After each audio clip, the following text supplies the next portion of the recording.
కనకధార 6వ శ్లోకం.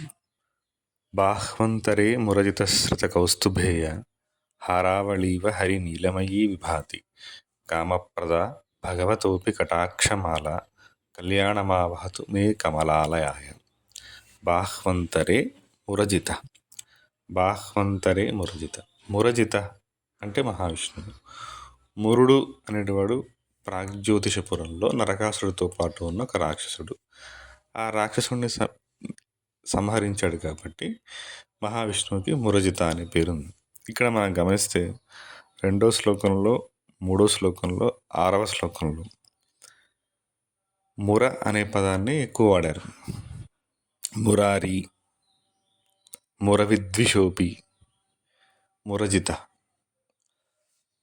ముర అనే పదం ఏంటంటే అజ్ఞానానికి, మన మూర్ఖత్వానికి, మనలో ప్రోగు చేసుకున్నటువంటి ఒక రకమైనటువంటి ఈ భగవంతుడి యొక్క తత్వం నుంచి దూరంగా తీసుకెళ్లేటువంటి అయితే అజ్ఞానపూరితమైన అంశాలు ఉన్నాయో అవన్నీ కూడా ముర అనే పదంతో మనం కోరిలేట్ చేసుకోవచ్చు.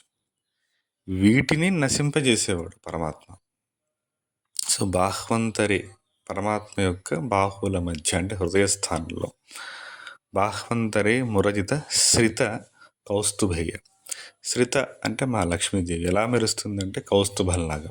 కౌస్తుభం అనేటువంటి మణి క్షీరసాగర మదనంలో అది కూడా ఉద్భవించింది. ఆ మణి మహావిష్ణువు ధరించాడు. ఆ మణి హృదయస్థానంలో ఉంటుంది కౌస్తుభం. మహాలక్ష్మి కూడా అక్కడే శ్రీ మహావిష్ణువుకి హృదయస్థానంలోనే ఈ శక్తి ఉంటుంది. హారావళీవ హరి నీలమయీ విభాతి. విభాతి అంటే మెరుస్తూ ఉంది. హారావళి హారంలాగా. హరి నీలమయి అది కూడా ఒక మణి. నీలమణి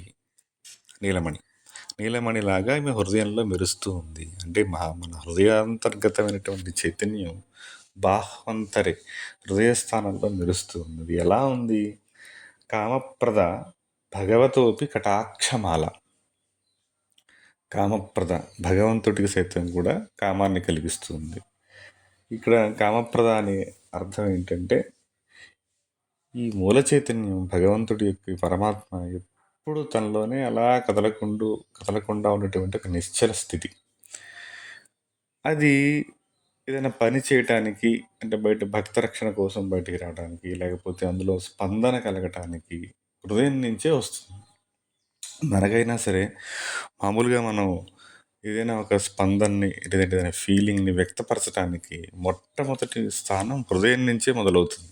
కోపం అయినా సరే, ప్రేమ అయినా సరే, ఇంకేదైనా పని చేయాలన్నా సరే, ఏదైనా సంకల్పం కలిగినా కానీ అది హృదయం నుంచే ఆ ప్రచోదనం మొదలవుతుంది. సో భగవంతుడికి కామప్రద అంటే భగవంతుడి మహావిష్ణువు ఇన్ని అవతారాలు ఎందుకు ఎత్తాడు, కిందకి ఎందుకు వచ్చాడు, ఇంతవరకు ఎందుకు? నిజానికి ఆ చైతన్యానికి లోకాన్ని నుంచి చేయవలసింది కానీ పొందవలసిన కానీ ఏమీ లేని ఒక నిశ్చల స్థితి.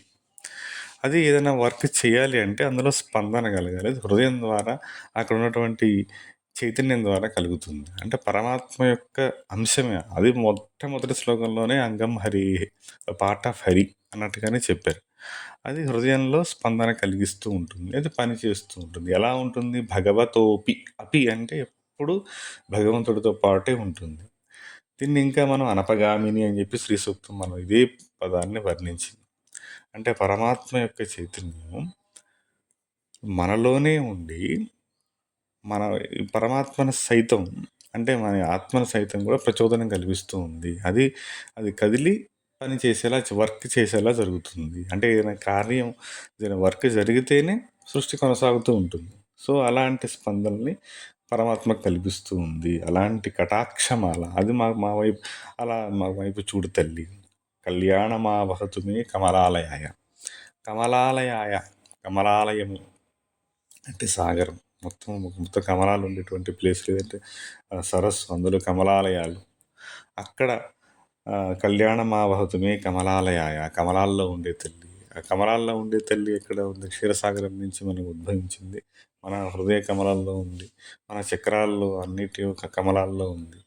ఇది ఒక స్పందనల్ని, క్రియల్ని, కదలికల్ని కదిలిస్తూ మన శరీరాన్ని అంటే శరీరాంతర్గతమైన చైతన్యాన్ని, ఈ పరమాత్మని ఏదైతే మన మొత్తం శరీరంలో ఉందో ఇది పనుల ద్వారా జరుగుతూ ఉంది, అభివ్యక్తీకరణ జరుగుతూ ఉంది.